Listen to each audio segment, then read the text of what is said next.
The story of Israel continues. In the previous part, we saw how God's presence filled the tabernacle after it was built according to his instructions.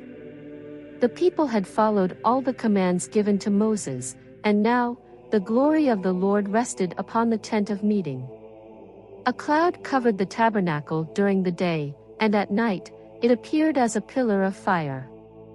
Now, the book of Leviticus begins. It is here that God gives Moses detailed instructions about how the Israelites should worship him, offer sacrifices, and live holy lives. These laws were meant to set Israel apart as God's holy nation. Let's begin the next chapter in this journey, the laws of offerings, priesthood, and purity.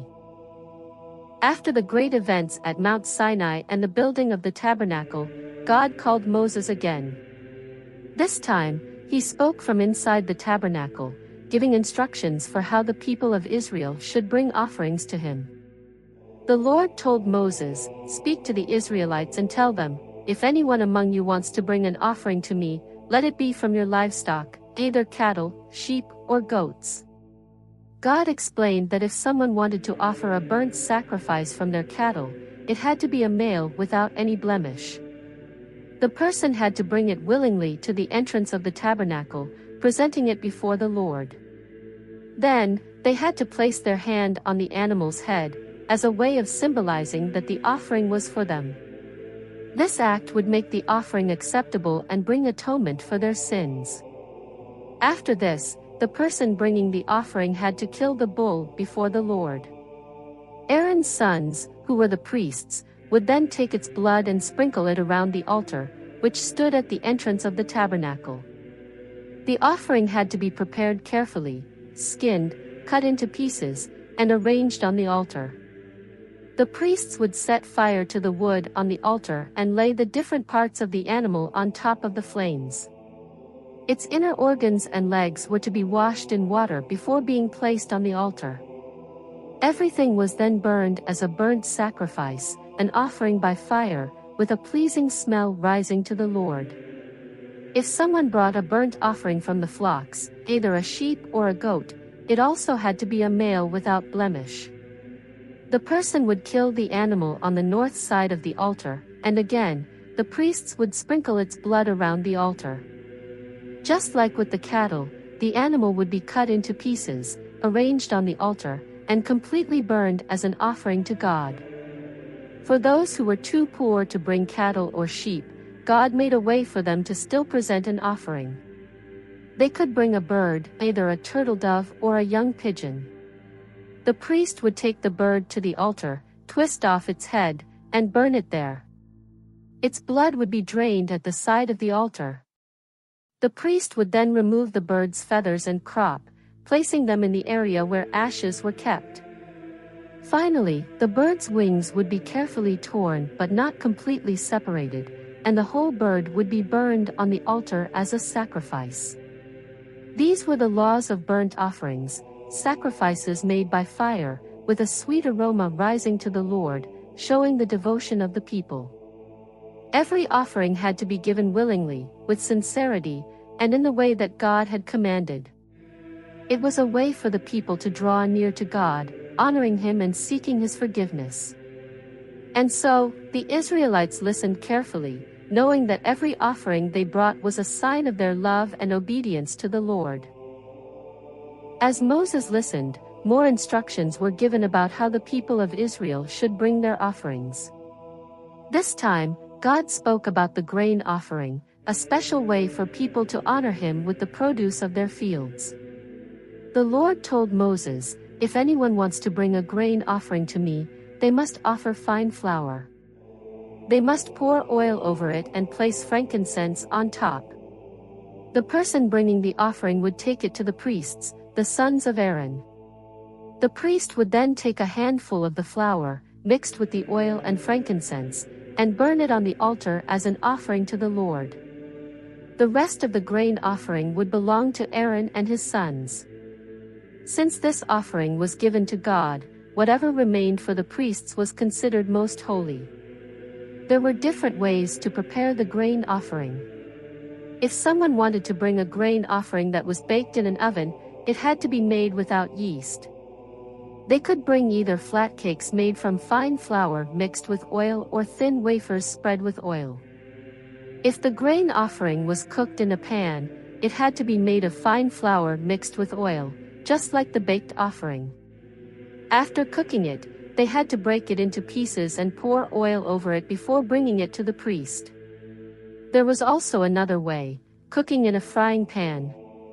In this case, the fine flour was mixed with oil and prepared over the fire. Once it was ready, the person bringing it would give it to the priest, who would take a portion of it and burn it on the altar as a sweet-smelling offering to the Lord. The rest would belong to Aaron and his sons. The Lord made one important rule: no grain offering could contain yeast or honey when burned on the altar. Yeast was often a symbol of corruption, and honey, though sweet, was not to be used in sacrifices made by fire. However, if someone wanted to bring an offering from the first crops of their harvest, they could offer it to the Lord, but it would not be burned on the altar as a pleasing aroma. One of the most important parts of the grain offering was salt. The Lord commanded that every grain offering must be seasoned with salt. "Do not let the salt of the covenant be missing from your offering," the Lord said. This was a reminder that God's covenant with Israel was eternal, just like salt preserves food from spoiling. If someone brought a grain offering from the first harvest, it had to be made with green ears of corn that had been dried by fire and crushed. They had to mix it with oil and place frankincense on it. The priest would then take a portion of the grain, oil, and frankincense and burn it on the altar as an offering to the Lord. As the Israelites continued to learn about the ways they could worship God, the Lord gave Moses instructions about another kind of offering, the peace offering. This offering was different from the burnt offering and the grain offering because it was a way for the people to thank God and celebrate their relationship with Him. It was also a way to express joy and gratitude for His blessings. God told Moses, if anyone wants to bring a peace offering, they may offer an animal from their herd, either a male or a female, but it must be without blemish.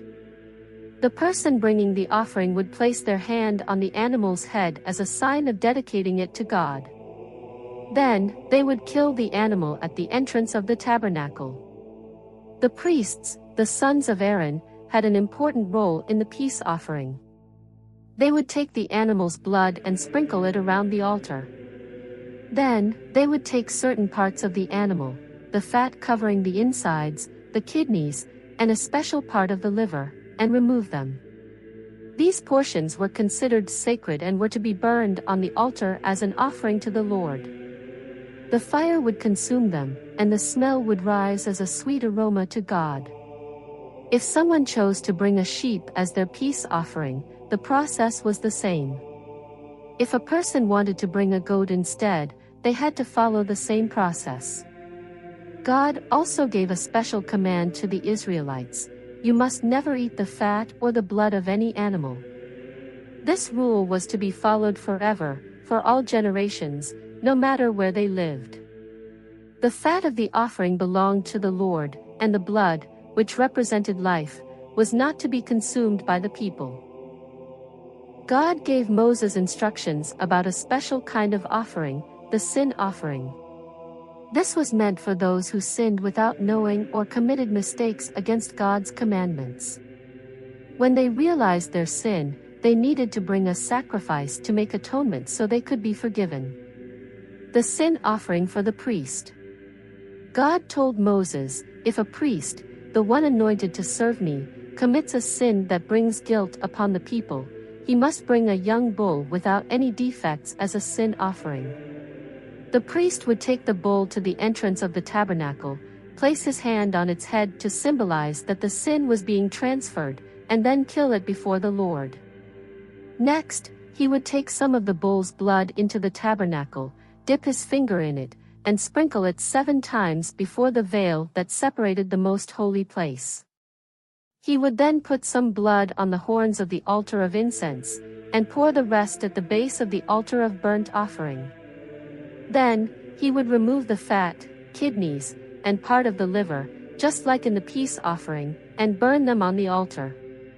However, the rest of the bull, including its skin, flesh, and intestines, had to be taken outside the camp and burned completely in a clean place. This was a holy offering to remove sin. The sin offering for the whole community. If the entire congregation unknowingly broke God's commandments and later realized their mistake, they had to offer a young bull as a sin offering. The elders of Israel would place their hands on the bull's head, acknowledging the people's guilt, and then sacrifice the animal before the Lord. The priest would carry out the same process as with the priest's sin offering. The sin offering for a leader. If a leader or ruler sinned unintentionally and later realized it, he had to bring a male goat without blemish as an offering, just as with the peace offerings.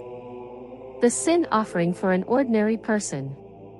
If an ordinary person committed a sin unknowingly and later realized it, they had to bring a female goat without blemish. If someone preferred to bring a lamb instead of a goat, they had to follow the same steps.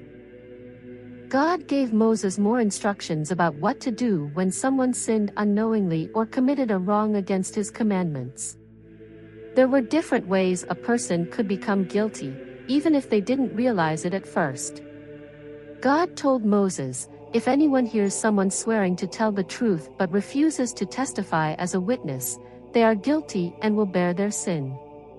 This meant that if a person knew the truth about a situation but stayed silent, they were still responsible for their wrongdoing. Another way someone could become guilty was by touching something unclean, such as the dead body of an unclean animal or even the uncleanness of another person. If they did this and later realized it, they had to admit their mistake and bring an offering.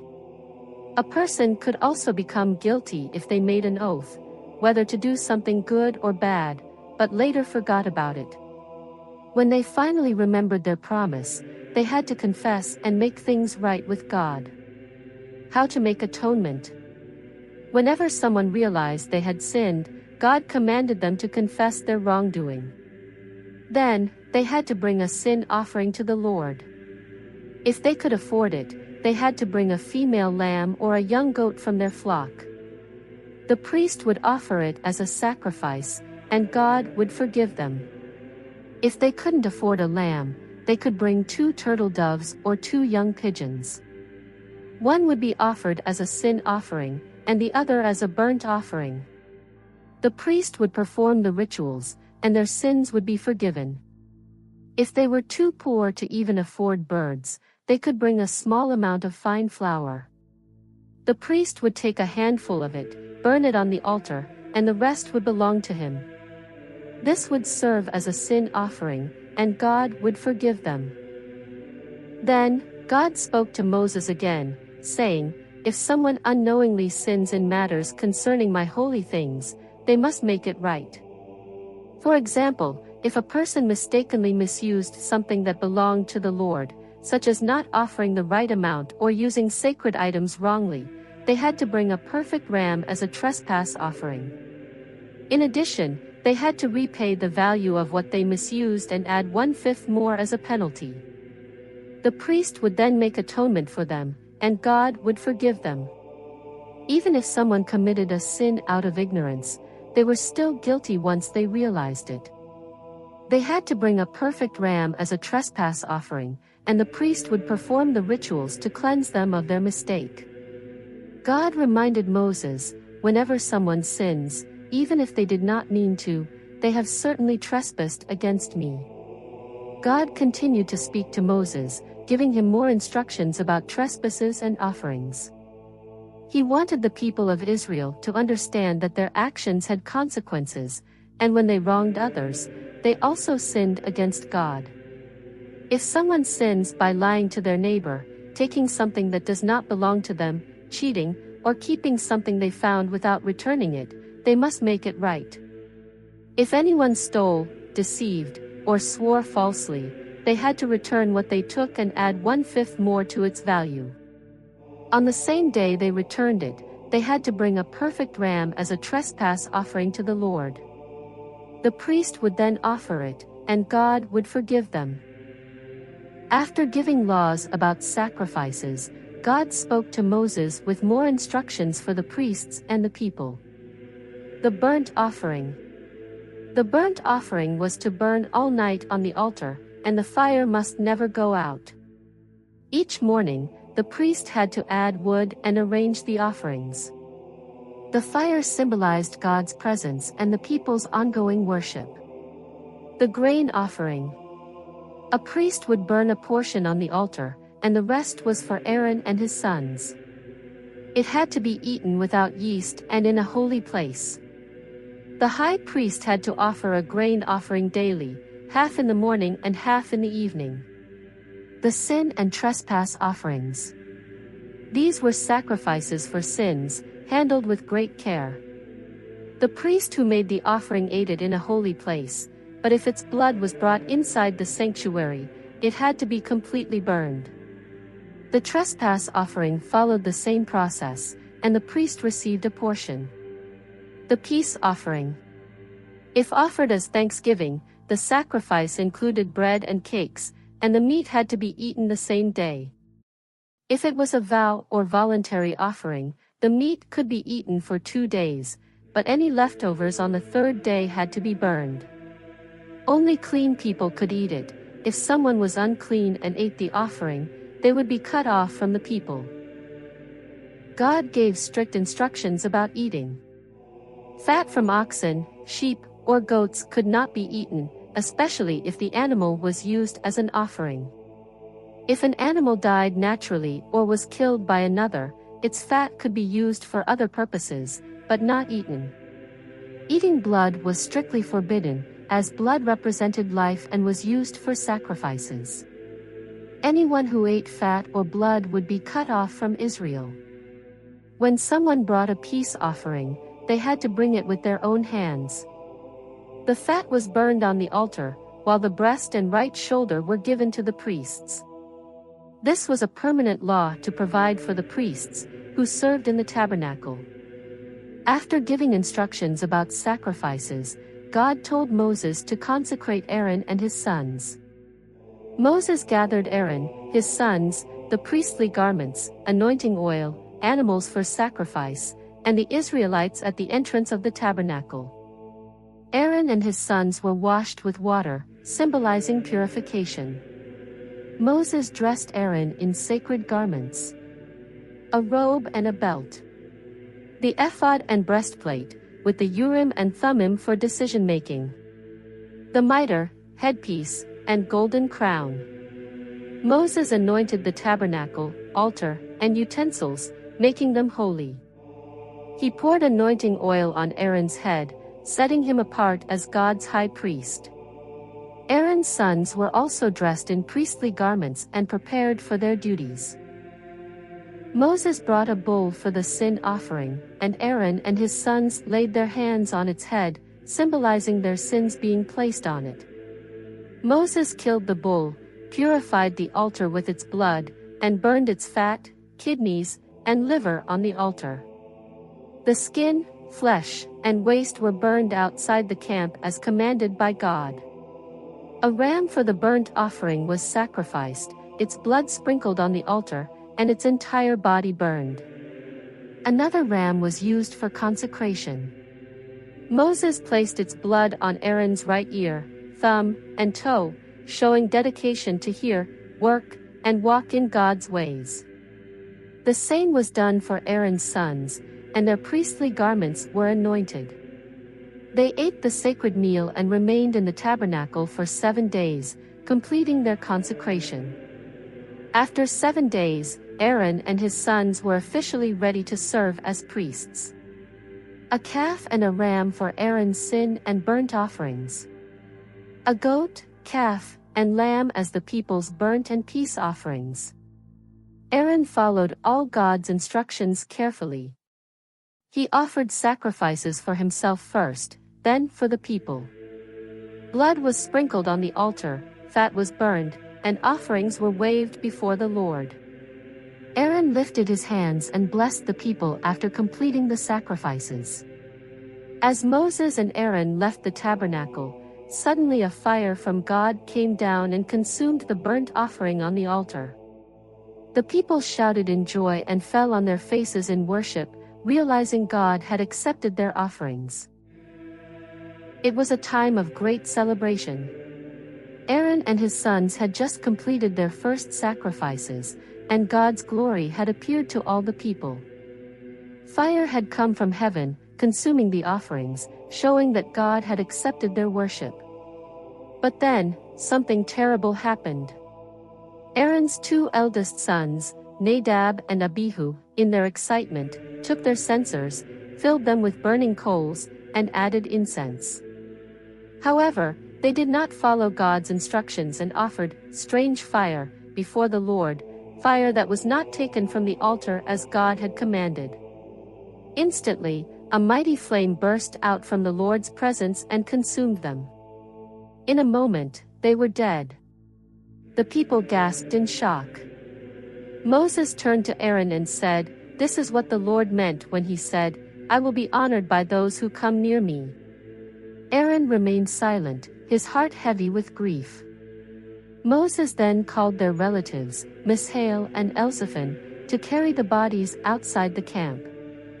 He instructed Aaron and his remaining sons, Eleazar and Ithamar, not to mourn openly or leave the tabernacle, as the Lord's anointing oil was upon them. Later, God warned Aaron and his sons never to drink wine or strong drink when entering the tabernacle, so they could distinguish between what was holy and unholy and teach the people God's laws. That same day, when Moses checked the sin offering, he found it had been completely burned instead of eaten by the priests. He was angry with Eleazar and Ithamar, asking why they had not eaten the offering as commanded. Aaron, who had remained silent all day, finally spoke, explaining that after all that had happened, they did not feel it was right to eat the sacrifice. Moses listened and understood, realizing their sorrow. This day was a mixture of joy and sorrow. The glory of God had appeared, sacrifices had been made, but Nadab and Abihu's disobedience had cost them their lives. God made it clear that those who serve him must do so with complete obedience. After the tragic events with Nadab and Abihu, God continued to speak to Moses and Aaron, giving them instructions about food and cleanliness. He told them which animals the Israelites could eat and which were unclean. Animals that had split hooves and chewed the cud, like cows, sheep, and goats, were clean, but animals like camels, rabbits, and pigs were unclean and not to be eaten. In the water, only creatures with fins and scales, like fish, were allowed, while shellfish and other sea creatures without scales were forbidden. Among birds, eagles, vultures, ravens, owls, and bats were unclean, but common birds like chickens and doves were safe to eat. Most creeping creatures were also unclean, except for locusts, crickets, and grasshoppers, which could be eaten. If someone touched the dead body of an unclean animal, they would be unclean until evening and had to wash their clothes. Any pots or items that touched an unclean carcass had to be cleaned, and clay pots had to be broken because they could not be purified. Flowing water, like a spring or well, remained clean even if an unclean animal fell into it. Then, God gave instructions for women after childbirth. If a woman gave birth to a boy, she was unclean for 7 days, and on the 8th day, the baby had to be circumcised. She had to continue her purification for 33 more days before entering the sanctuary. If she gave birth to a girl, she was unclean for 2 weeks and had to continue purification for 66 more days. After this time, she had to bring a 1-year-old lamb for a burnt offering and a pigeon or turtle dove for a sin offering. If she could not afford a lamb, she could bring 2 pigeons or 2 turtle doves instead, and the priest would present them to God for her cleansing. After giving instructions about childbirth, God spoke to Moses and Aaron about diseases that could affect a person's skin, clothing, or leather objects. If someone had a rash, swelling, or bright spot, they had to go to the priest for examination. If the sore had white hair and was deep in the skin, the person was unclean. If not, they were isolated for 7 days and rechecked. If it spread, they were declared unclean, but if it faded, they were clean. Those with severe skin diseases, like leprosy, had to live outside the camp, tear their clothes, leave their hair unkempt, and call out, "Unclean," to warn others. Even garments could be infected. If a fabric had a green or reddish stain, it was isolated for 7 days. If the stain spread, it had to be burned. If not, it was washed and rechecked. If a person with leprosy was healed, the priest would examine them and begin a cleansing process. 2 birds were taken, one was killed over fresh water, and the other, along with cedar wood, scarlet yarn, and hyssop, was dipped in its blood. The priest sprinkled the blood on the person 7 times and released the living bird as a sign of their freedom. The person had to wash, shave, and stay outside their tent for 7 days. On the 8th day, they brought 3 lambs, flour, and oil as offerings.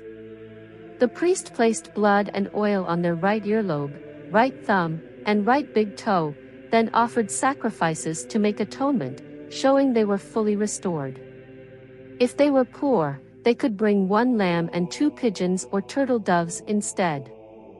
God made sure that everyone, rich or poor, had a way to be cleansed and welcomed back into the community. God told Moses and Aaron that when the Israelites entered Canaan, their houses could sometimes develop unclean stains. If someone noticed green or red marks on the walls, they had to call the priest. The priest would inspect the house, and if the stains were deep, he would shut the house for 7 days. If the stains spread, the affected stones had to be removed, and the walls scraped and repaired. If the stains returned, the house had to be torn down and all materials taken outside the city. If the stains did not return, the priest would declare the house clean using the same purification process as for leprosy, involving 2 birds, cedar wood, scarlet yarn, and hyssop. God also gave rules about bodily discharges. A man with a discharge was unclean, and everything he touched became unclean. Anyone who touched his bed, seat, or him, had to wash their clothes, bathe, and remain unclean until evening. Clay pots he touched had to be broken, and wooden objects washed. Once healed, he had to wait 7 days, wash his clothes, bathe, and on the 8th day bring 2 pigeons or doves to the priest, who would offer them as sacrifices for atonement. If a man had an emission, he had to wash and remain unclean until evening, and anything it touched had to be washed. If a man and woman had relations, both had to bathe and were unclean until evening. A woman on her period was unclean for 7 days, and anything she touched became unclean. Anyone who touched her bed or seat had to wash and remain unclean until evening. If a man lay with her, he would be unclean for 7 days.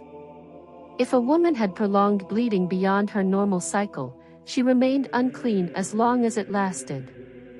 Once it stopped, she had to count 7 clean days, and on the 8th day, she had to bring 2 pigeons or doves to the priest, who would offer them as sacrifices to make her clean again. After the death of Aaron's sons, God gave Moses special instructions for Aaron about entering the most holy place. Aaron could only enter once a year and had to follow specific steps. First, he had to wash himself and wear special linen garments. He offered a bull as a sin offering for himself and a ram as a burnt offering. Then, he took 2 goats, one for the Lord to be sacrificed and the other as a scapegoat to carry away the people's sins into the wilderness. Aaron sprinkled the blood of the bull and the sacrificed goat on the mercy seat inside the most holy place, to cleanse the tabernacle from sin. After this, he laid his hands on the scapegoat, confessed the sins of Israel over it, and sent it away into the wilderness, symbolizing God's forgiveness. Aaron then changed back into his regular robes, offered burnt offerings for himself and the people, and burned the fat of the sin offering on the altar. The remains of the bull and goat were taken outside the camp and burned completely, and those involved had to wash before returning to the camp.